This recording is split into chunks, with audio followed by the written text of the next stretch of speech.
La question la plus importante de toute la théologie chrétienne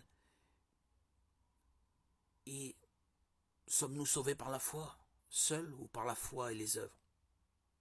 Cette question a été à l'origine de la réforme, la rupture entre les églises protestantes et l'église catholique. Elle est l'une des différences fondamentales entre le christianisme biblique et la plupart des sectes se disant chrétiennes. Sommes-nous sauvés par la foi seule ou par la foi et les œuvres?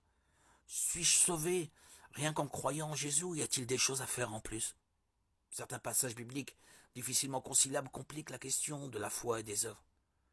Comparez Romains 3,28, 5,1 et Galates 3,24 avec Jacques 2,24. Certains voient une divergence entre Paul, le salut s'obtient par la foi seule, et Jacques, le salut s'obtient par la foi et les œuvres. Paul affirme le dogme de la justification par la foi seule, Éphésiens 2, 8, 9. Tandis que Jacques semble dire que nous sommes justifiés par la foi et les œuvres. Cette contradiction apparente est résolue en examinant de quoi Jacques parle. Il réfute l'idée qu'il soit possible d'avoir la foi sans produire de bonnes œuvres. Jacques 2, 17, 18. Il souligne que la foi véritable en Christ a pour effet une vie transformée et de bonnes œuvres. Jacques 2, 20, 26. Jacques ne dit pas que nous sommes justifiés par la foi et des œuvres, mais qu'une personne qui est vraiment justifiée par la foi le manifestera par de bonnes œuvres.